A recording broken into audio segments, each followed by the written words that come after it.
A whiteout had swallowed the entire stretch of Highway 7 outside Kingston, and the storm radio kept calling it the worst Ontario had seen in a decade. Brynn Calder had been driving through it for the last 40 minutes, with her knuckles bone-white on the wheel, the wipers losing the battle against snow that came sideways instead of down. She should have stopped at the gas station 2 exits back. She knew that now, but she'd told herself she could make it the last 15 kilometers to her apartment in the East End before the roads closed completely.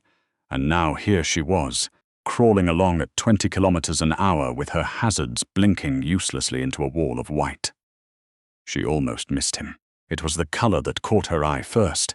Not white, not gray, but a deep, wrong red bleeding into the snowbank along the shoulder, vivid even through the storm. She slowed instinctively before her brain had even processed why. Some old reflex from 3 years of 12-hour shifts in the trauma bay at Kingston General, kicking in before conscious thought could catch up. She pulled the car onto the shoulder, hazard still flashing, and got out into wind that hit her like a wall. A man, half buried already, one arm flung out across the snow as if he'd been trying to crawl somewhere and the storm had simply taken the decision out of his hands. "Hey!" she shouted, the wind eating half the word. "Hey, can you hear me?" She dropped to her knees beside him, snow soaking through her jeans instantly, and pressed 2 fingers to his throat. A pulse, thready, but there. His coat, a long wool overcoat, the kind that cost more than her monthly rent, now shredded across one side and dark with blood that had frozen at the edges, told her 2 things immediately. This man did not belong on the side of a rural highway in a blizzard, and someone, recently, had tried very hard to make sure he never left it. His eyes opened, not slowly, not weakly. They snapped open like a switch had been thrown, and what looked back at her was a pale green so light it seemed almost colorless against the gray of the storm, and entirely, unsettlingly alert. His hand shot up and closed around her wrist before she could pull back, grip like a vise despite everything his body had clearly been through. "Don't," he rasped. "No hospital. You're bleeding out in a snowbank," she said, working to keep her voice level even as her pulse spiked. "I'm a nurse. Let me help you, or let me call someone who can—" "No ambulance." His jaw clenched against what was obviously a wave of pain. "No police. Please." It was the please that did, that one word sitting so strangely against the iron in his grip, like it cost him something to say it. Brynn had spent 3 years learning to read patients in the worst moments of their lives, and what she read in this man's face wasn't malice. It was calculation, fear, and underneath both of those, something almost like resignation, like he expected her to refuse him and was already steeling himself for it. She made the decision in the time it took her to exhale. "Okay," she said. "Okay, can you walk if I help you?" Getting him into her car took everything she had. He was tall, easily 6'2", and even half-conscious with blood loss, he was heavier than his lean frame suggested, all coiled muscle and dead weight. By the time she got him into the back seat, she was breathing hard, and her hands had gone numb. But the wound, a deep laceration along his ribs, possibly a graze from something far worse than a knife, had her trauma instinct screaming louder than her common sense could argue back. Her apartment was a converted unit above a closed bakery on a quiet side street, 15 minutes away on a good day. Tonight it took 35.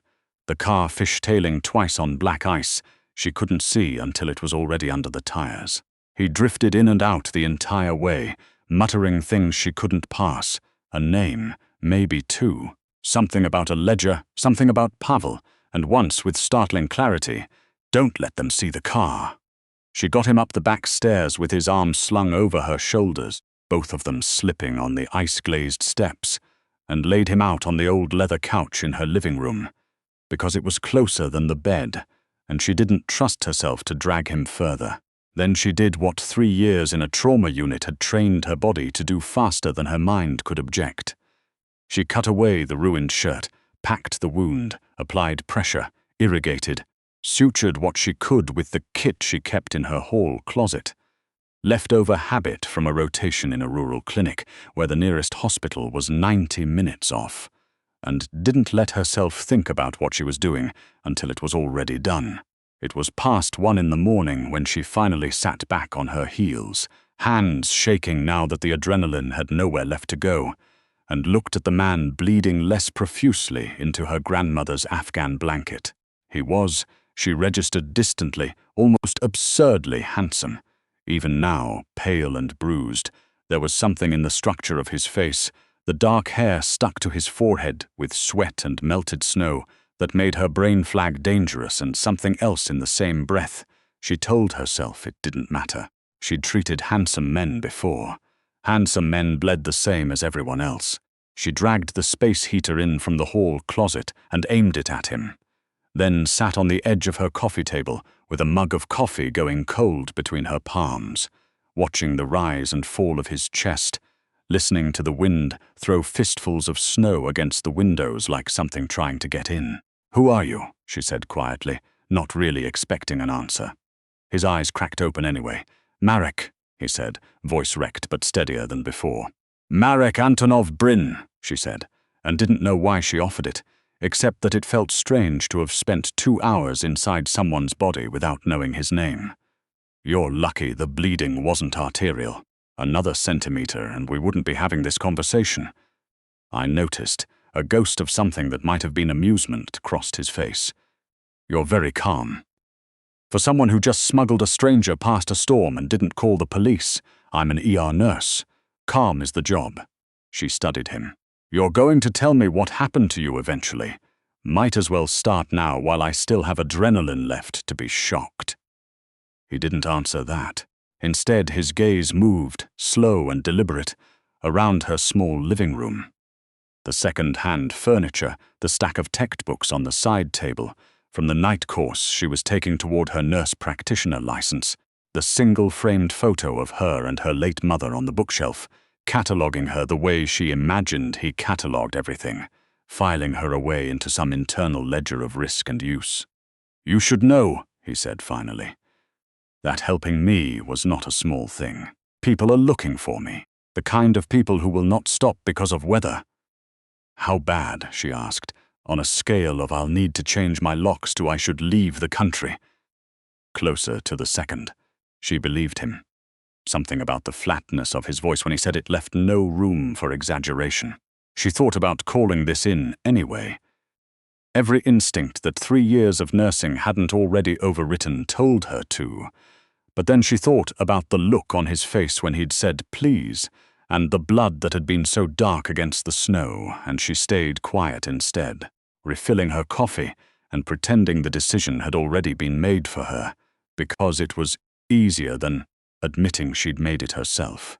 He slept, fitfully, the rest of the night, and she dozed in the armchair across from him, with one eye open the way she used to during overnight shifts, waking every time his breathing changed. Around 4 in the morning he startled upright with a gasp, hand flying instinctively toward his side as though reaching for a weapon that wasn't there, and it took her a full 10 seconds of low, steady talking to bring him back from wherever the dream had taken him. "Bad dream," she said, not a question. "They don't stop," he said, which wasn't really an answer either, and she let it go. By morning the storm had broken into a hard, brilliant cold, the kind that made the whole world look freshly made, and merciless at once. She was in the kitchen making toast. She suspected neither of them would eat when she heard it, a low, continuous hum building from somewhere out on the street, growing steadily louder, more textured, until it resolved into something unmistakable. Engines, many of them. She went to the front window and felt her stomach drop. The narrow residential street below was filling, methodically and without hurry, with black SUVs. Not parked haphazardly the way visitors might park. Lined up, doubled, tripled along both curbs, doors opening in near unison to release men in dark coats who fanned out and simply stood, watchful and patient, as more vehicles arrived to fill in behind them. At the front of the formation, a tall man in a charcoal overcoat stood with his hands folded in front of him, looking up at her building with an expression of absolute, unhurried calm, the look of a man who had nowhere else he needed to be, and all the time in the world to wait. "Marek," she said, and her voice came out steadier than she felt. "You need to see this." He was at the window before she'd finished the sentence, moving with a speed that shouldn't have been possible for a man who'd nearly died 12 hours earlier. He looked down at the street, and something in his face shifted. Not fear, she registered with a chill, but recognition, and beneath it something almost like relief. "That's Damon," he said quietly. "You're second," she repeated. As in, second in command. As in, what exactly are you, Marek? He turned to look at her, and for the first time since she'd dragged him in from the snow, there was no calculation in his face at all, just a kind of tired honesty. "My family controls shipping through the eastern lakes," he said. "Goods that aren't supposed to move, moving anyway. The men who did this to me work for someone who wants what's mine. I left a message before I lost the car, before I went down in the snow. I didn't think they'd find me this fast." "You runner," she stopped, recalibrated. "You're not just connected. You're the one in charge." "I am the Antonov organization," he said simply. "Or what's left of it this morning, in your living room, bleeding on your couch." She should have been afraid. Some distant, rational part of her catalogued that this was the moment fear was supposed to arrive, and instead, what she felt was something closer to vertigo. The particular dizziness of watching an ordinary night collapse backward into something enormous. "They're not here to hurt you," he added, watching her face. "Damon doesn't move unless I call him, and I didn't call him until an hour ago when you were asleep. He's not here for trouble. He's here because I'm alive, and that needs to be true in front of witnesses before certain people decide it isn't. You used my phone? I'm sorry. I'll replace it, the bill, whatever it costs you. I needed 30 seconds and a signal." He held her gaze. "You can still walk away from this, right now. Tell them I forced my way in, that you never agreed to any of it. Damon will believe you." "I'll make sure he believes you." Brynn looked down at the small army assembling on her quiet street, at the man beside her who less than a day ago had been a stranger bleeding into the snow, and thought about every choice that had led her here. The gas station she should have stopped at, the highway she shouldn't have been on, the decision, made in a single exhale, to drag a dying man into her car instead of dialing 911. "What happens," she said slowly, "if I don't walk away?" Something in his expression changed. Not relief exactly, something more careful than that, more aware of what he was asking of her. "Then you become someone the people who did this to me will want to find," he said. "And I become someone who owes you a debt I can't repay by replacing a phone." She thought of her mother, 4 years gone now, who'd raised her alone on a nurse's salary and taught her that the hardest right thing was always still the right thing. She thought of the 90-minute drives to the rural clinic, the years of choosing to run toward emergencies instead of away from them, the particular stubbornness that had gotten her exactly nowhere and exactly here. "I didn't save your life to hand you back to whoever did this," she said, "but you're going to tell me everything, all of it. Starting with why a man who runs shipping routes ends up half dead in a ditch on Highway 7. Marek studied her for a long moment, something unreadable moving behind those pale eyes, and for the first time since she'd found him, he almost smiled. "That," he said, "is going to take longer than breakfast." Down on the street, Damon was still waiting, patient as winter itself, while behind him the line of black vehicles stretched the length of the block, engines idling, snow beginning to fall again, soft and indifferent over all of it. She made the coffee anyway. Some habits didn't care what kind of morning it was.